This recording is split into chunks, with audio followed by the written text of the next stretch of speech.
Hello বন্ধুরা, আজ আমরা হ্যাভলক ভ্রমণের অভিজ্ঞতা নিয়ে গল্প করব। উত্তাল সমুদ্র, নীল জলরাশি, সুন্দর সানসেট, অ্যাডভেঞ্চার এসবই থাকবে আজকের পর্বে। আন্দামানকে নিম্নচাপের আঁতরঘর বলা যায়। কখনো বৃষ্টি, কখনো রোদ। ইভেন আমরা যখন ম্যাক্রুজে ছিলাম তখন বাইরে বেশ বৃষ্টি পড়ছিল, যদিও আমরা আন্দামান গেছিলাম অক্টোবরে। সেন্সেস হ্যাভলক নামক হোটেলটি আমাদের আগে থেকেই বুক করা ছিল। Hello, good morning. এটা আমাদের প্রাইভেট বিচে যাওয়ার রাস্তা, ঠিক আছে? মানে এত সুন্দর বিচ, আর আমাদের নিজস্ব বিচ, হোটেলের নিজস্ব বিচ অ্যাকচুয়ালি। তো we are enjoying hour private beach.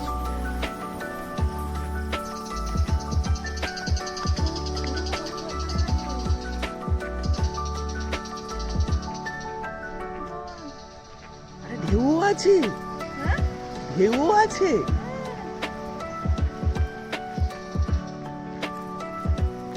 এখানে একটা বেশ লাভলি জিনিস দেখলাম। কালকে যখন এসেছিলাম তখন এখানে ঢেউ ছিল না, ঠিক আছে? আজ হঠাৎ করে দেখি লহের। এগুলো কটেজ, দারুণ ভিউ।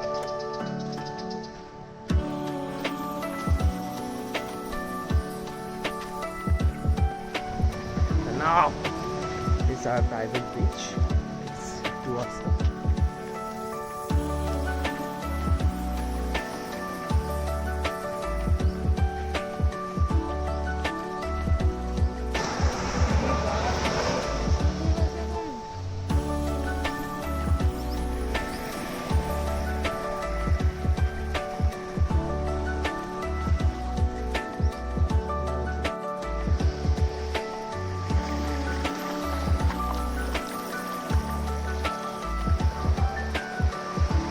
হ্যাভলক গোবিন্দনগর বিচ, এটা আমাদের পার্সোনাল প্রাইভেট বিচ। আপাতত কেউ নেই গোটা বিচেতে, বিচ পুরো ফাঁকা। এবং সব থেকে বেশি ভালো লাগার কারণ হয়তো এইটাই, আমাদের পার্সোনাল বিচটা আমাদের এত পছন্দ হয়েছিল, আমরা গোটা একটা দিন এই পার্সোনাল বিচেই কাটিয়েছিলাম।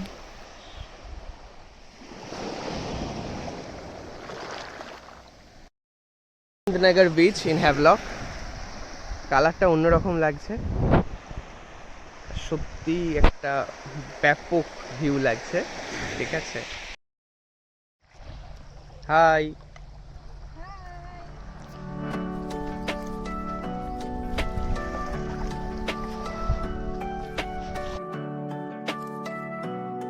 আমরা হ্যাভলকে 3 দিন ছিলাম। গোটা একটা দিন আমাদের প্রাইভেট বিচে কাটানোর পর পরের দিন সকাল সকাল আমরা চলে যাই কালাপাথর বিচে। কিন্তু ব্যাড লাক, সেদিনকে সূর্য উঠতে অনেক লেট করেছিল, পুরো বৃষ্টির ওয়েদার ছিল। অবশেষে আমরা হোটেলে ফিরে কিছু খেয়ে দিয়ে চলে যাই রাধানগর বিচের উদ্দেশ্যে। রাধানগর বিচ এশিয়া মহাদেশের অন্যতম সুন্দর সাদা বালির বিচ। পুরো সাদা বালি দিয়ে ঘেরা, চারপাশে জঙ্গল। এখানে ড্রেস চেঞ্জের অপশানও আছে। অনেক ফরেনারও দেখতে পেলাম, অনেকে আবার সানবাতও নিচ্ছে। তবে বিচটা এতটাই সুন্দর, যেদিকে তাকায় মন ভরে যায়। রাধানগর বিচ আমার দেখা অন্যতম সুন্দর সমুদ্র সৈকত। এর কালার কম্বিনেশন না ভাবা যায় না। সবুজ গাছ, নীল জল, নীল আকাশ, আস্তে আস্তে আকাশের রং বদল, হালকা নীল, ডিপ নীল, হালকা লাল। এখানে প্যারাগ্লাইডিংও হয়, তবে আমরা করিনি, বলতে পারো একটু ভয়ই পাই।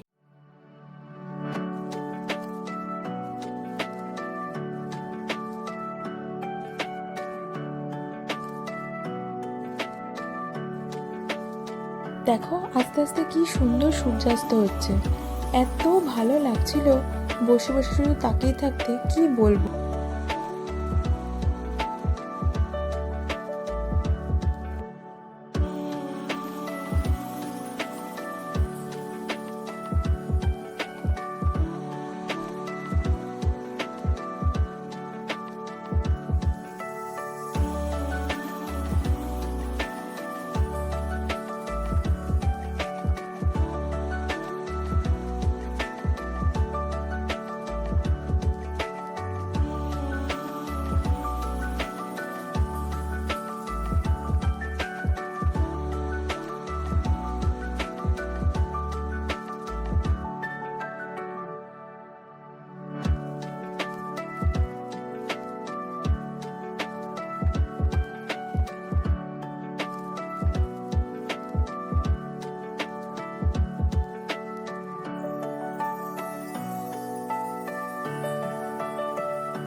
আমরা এখন রেডি স্কুবা ডাইভিং এর জন্য। আর ভিডিও করতে পারবো না, পরে করবো। দেখা যাক, ভয় লাগছে, টেনশন লাগছে, এক্সাইটেড। পরের দিন আমরা হ্যাভলকেই স্কুবা ডাইভিং করেছিলাম। স্কুবা ডাইভিংয়ে নামার আগে 10 মিনিটের একটা ছোট ট্রেনিং দেওয়া হয়। দুজনের সাথে একজন করে আলাদা আলাদা গাইড ছিলেন। স্কুবা ডাইভিংয়ে জলের নিচের একটা আলাদা জগৎকে চেনা যায়, তবে ফার্স্ট স্লটে বুক করলে বেশি ভালো। আমাদের যেহেতু সেকেন্ড স্লট ছিল, জলটা একটু ঘোলা হয়ে গেছিলো, মাছ একটু আমরা কম পেয়েছিলাম। যাই হোক, ভিডিওটা ভালো লাগলে অবশ্যই একটা লাইক করবেন।